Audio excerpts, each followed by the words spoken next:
नमस्कार, आप देख रहे हैं न्यूज़ वन इंडिया। मैं हूं आपके साथ ऋतु तोमर। उत्तर प्रदेश विशेष की शुरुआत करेंगे लखनऊ से बड़ी खबर के साथ। योगी सरकार ने रिकॉर्ड बनाया। नया रिकॉर्ड योगी सरकार ने बनाया है। रोगियों की मदद करने के मामले में ये रिकॉर्ड बनाया गया है। 3.5 साल के कार्यकाल में ही की पिछली सरकारों से ज्यादा रोगियों की मदद, रोगियों के आर्थिक मदद करने के मामले में नंबर 1 बने हैं सीएम योगी आदित्यनाथ। अब तक 58,178 गरीबों को सीएम के विवेकाधीन कोष से मदद दी गई है और कुल 886 करोड़ 37,85,000 रुपए की ये मदद दी गई। पिछली सरकारों के मुकाबले तकरीबन 2 गुनी है ये रकम। सरकार ने गंभीर बीमारियों के इलाज के लिए खजाना अपना खोला। अपने कार्यकाल में सीएम योगी आदित्यनाथ ने सबसे ज्यादा ऐसे लोगों की मदद की। सीएम की मदद से ऐसे हजारों लोगों की जान बची है। सीएम योगी की मदद से परिवारों के जमीन जायदाद भी बिकने से बचे।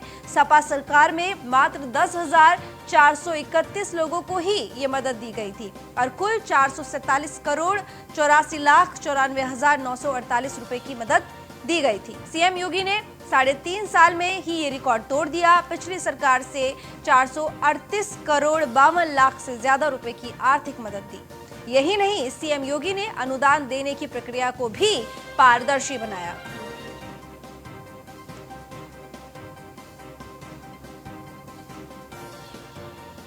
तो सीएम योगी के 3.5 साल वर्ष 2017 से 2018 में 13,224 लोगों को 184 करोड़ 42 लाख रुपए की मदद दी गई। वर्ष 2018 से 19 में 17,772 लोगों को 256 करोड़ 34 लाख की मदद दी गई और वर्ष 2019 से 2020 में 18,014 लोगों को 280 करोड़ 23 लाख की मदद दी गई और वर्ष 2020 से 21 में 9168 लोगों को 165 करोड़ 36,000 की मदद, यानी कि 14 दिसंबर तक का ये पीरियड है जब ये 165 करोड़ 36 लाख की मदद 9168 लोगों की तो सपा सरकार के अगर 5 साल की बात की जाए तो वर्ष 2012 से 13 में 3362 लोगों को 31 करोड़ 37 लाख रुपए की मदद, 2013 से 14 में 4361 लोगों को 31 करोड़ 37 लाख की मदद और वहीं 2014 से 15 में 5284 लोगों को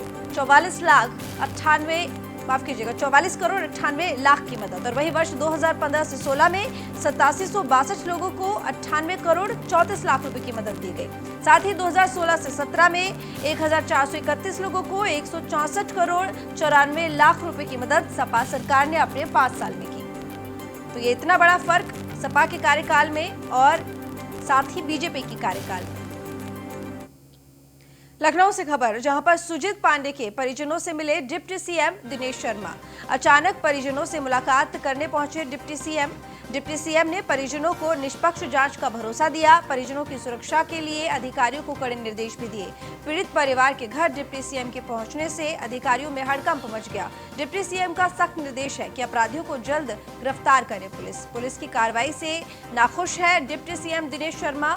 मामले में लापरवाह पुलिसकर्मियों पर भी कार्रवाई हो सकती है। तो सुजीत पांडे हत्याकांड में अभी भी पुलिस के हाथ खाली है।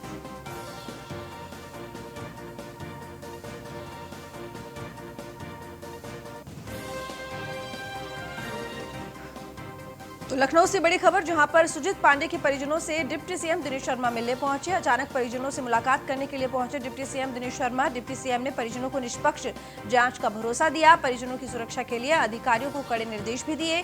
पीड़ित परिवार के घर डिप्टी सीएम के पहुंचने से अधिकारियों में हड़कंप मच गया। डिप्टी सीएम का सख्त निर्देश है कि अपराधियों को जल्द गिरफ्तार करे पुलिस की कार्रवाई से डिप्टी सीएम दिनेश शर्मा नाखुश है। मामले में लापरवाह पुलिसकर्मियों पर भी कार्रवाई हो सकती है। तो सुजीत पांडे हत्याकांड में अभी भी पुलिस के हाथ खाली ही हैं।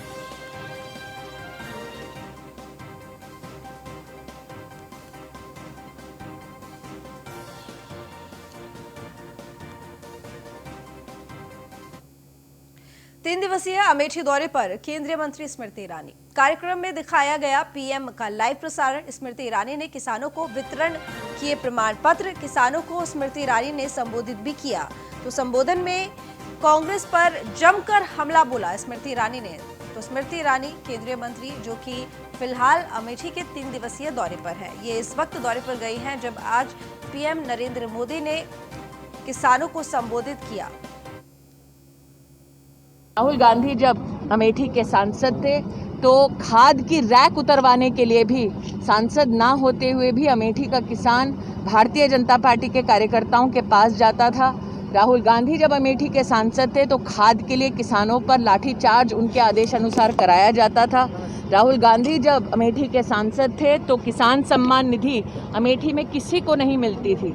राहुल गांधी जब सांसद थे तो वर्षों से, और मैं ये पूरा रिकॉर्ड देखकर कह रही हूँ, 30 साल से ज़्यादा एक सपना गांधी खानदान ने दिखाया था मेडिकल कॉलेज का, वो पूरा नहीं हुआ।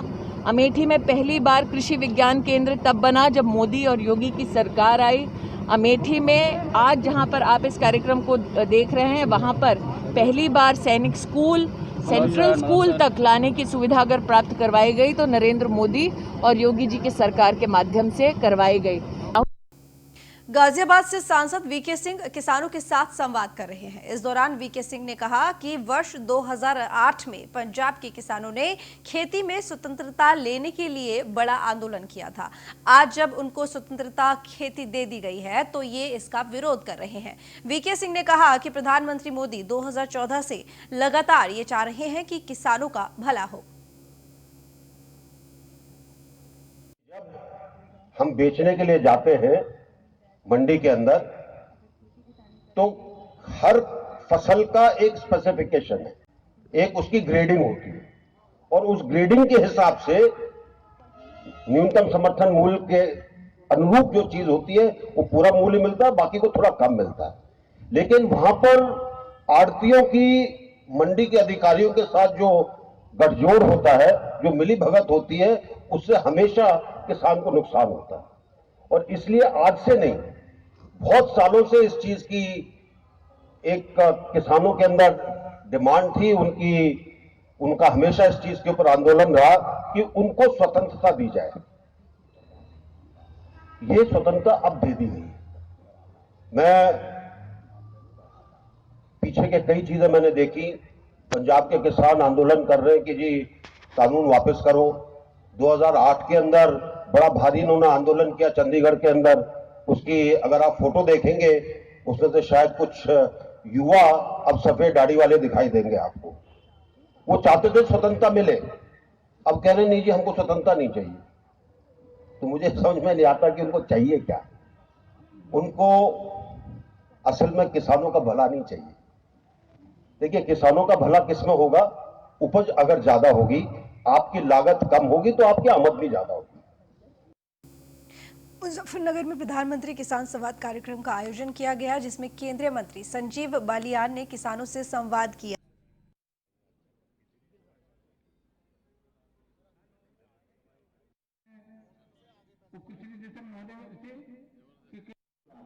किसान इस योजना के अंतर्गत पंजीकृत हुए कार्यक्रम से जुड़े। आज प्रधानमंत्री पूरे देश में किसानों से संवाद कर रहे हैं। कई प्रदेश के किसानों से उन्होंने बातचीत की है और करीब 9 करोड़ से ज़्यादा किसानों के खाते में प्रधानमंत्री सम्मान निधि के 18,000 करोड़ से ज़्यादा रुपए एकदम से पहुंच रहे हैं, डायरेक्ट सीधे खाते में बिना बिचौलिया के। और साल में 3 बार आते हैं, वैसे तो 6,000 रुपये 1 साल के हैं। तो आज प्रधानमंत्री सरकार की नीतियाँ और किसानों से संवाद है, किसानों को अपनी बात कहने का प्रयास है सरकार के द्वारा। मंत्री जी दिल्ली में किसानों का आंदोलन में चल रहा है, इसमें क्या कहेंगे? यही कहूँगा कि 5 राउंड की बातचीत हुई थी। किसान बहुत ठंड है, सब उनके लिए चिंतित हैं। जल्द से जल्द बातचीत शुरू हो और इस समस्या का समाधान निकले।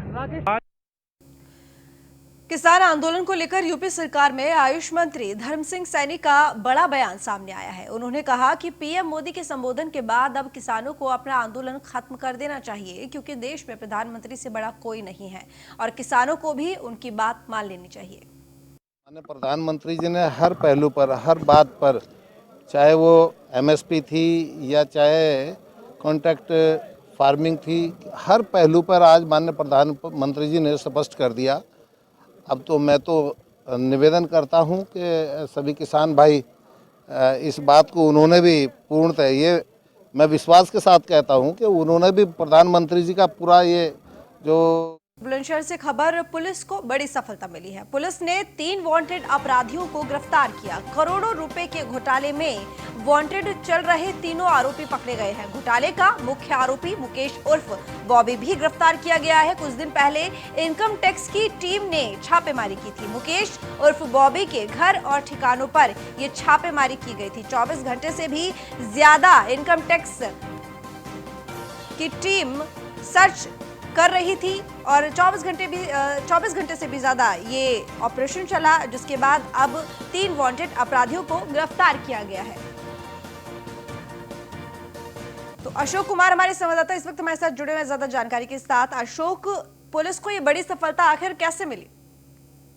जी, मैं आपको बता दूं, पुलिस का लगातार इस पर सर्च ऑपरेशन चल रहा था। इनकम टैक्स की जो टीम थी वो लगातार इसमें काम कर रही थी और पुलिस ने इसको हिरासत में ले लिया है और पूछताछ कर रही है। और कुछ पहले पर क्या ये जो घोटाला था, किस मामले को लेकर पुलिस ने हिरासत में ले लिया। और न्यूज वन इंडिया ने एसएसपी से बात करी है तो उन्होंने बताया कि अभी जल्द होगा कहना, अभी इसमें हिरासत में लेकर पूछताछ की जा रही है।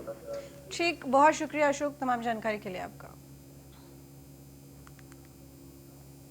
सहारनपुर से खबर, जहां पर इंसानियत को शर्मसार करने वाला मामला सामने आया है। पिता ने अपनी 1 साल की बच्ची को मौत के घाट उतार दिया। पिता ने बच्ची को जमीन पर पटका, फिर गला दबाकर उसकी हत्या कर दी। पड़ोसियों की सूचना के बाद मौके पर पुलिस पहुंची। पुलिस ने आरोपी पिता को गिरफ्तार कर लिया। पुलिस ने मासूम बच्ची के शव को पोस्टमार्टम के लिए भेज दिया है।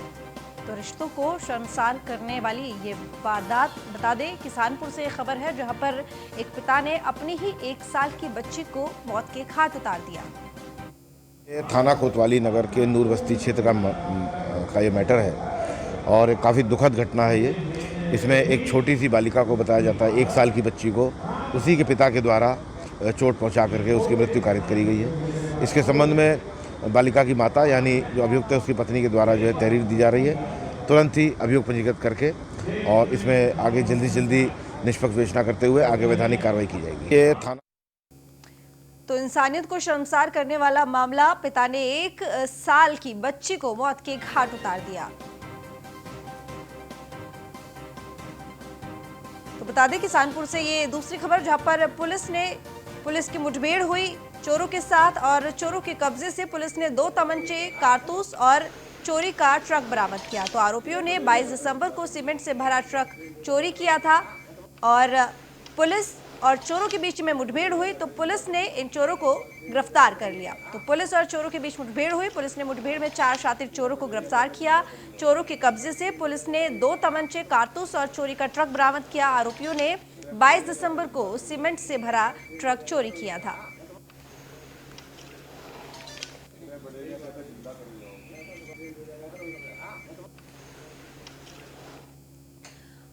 अमरोहा से खबर, जहां पर ग्रामीणों ने खोला आवारा पशुओं के खिलाफ मोर्चा। ग्रामीणों ने आवारा पशुओं को प्राथमिक विद्यालय में बंद कर दिया है। ग्रामीणों का आरोप है कि आवारा पशु फसलों को बर्बाद कर रहे हैं। गुस्साए ग्रामीणों ने पशुओं को स्कूल में बंद कर दिया। मौके पर पहुंची शिक्षिका ने आवारा पशुओं को निकाला बाहर और उसके बाद जनपद में आवारा भारी मात्रा में घूम रहे आवारा पशु। गजरौला थाना क्षेत्र के दरियापुर बुजुर्ग गाँव का ये मामला है, जिन आवारा पशुओं को किसानों ने एक प्राथमिक विद्यालय में बंद कर दिया। ये छुट्टा पशु थे। अच्छा, कितने पशु थे? कोई थे 20-25 पशु थे। तो कब से बंद रहे यहाँ पे? ये हम तो सुबह को जब ड्यूटी पे आए हैं अपने, जब हमने पशु बंधे हुए देखे, अच्छा, हमने अपने साहब को इतला दी। शिवम महोबा से खबर, जहां पर चरखारी तहसील में एसडीएम ने कंबल बांटे। कार्यक्रम में पूर्व सांसद गंगाचरण मौजूद रहे। लगभग 200 गरीबों को कंबल बांटे गए। कंबल पाकर जरूरतमंदों के चेहरे खिल उठे।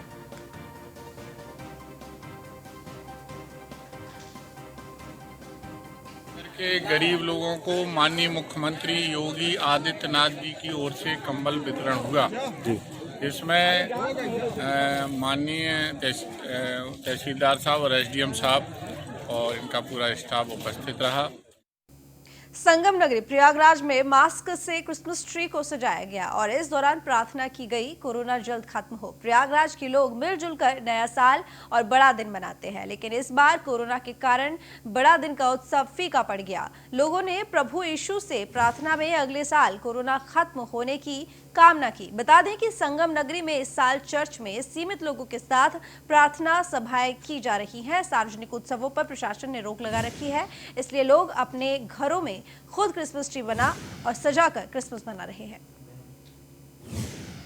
सबको मैरी क्रिसमस।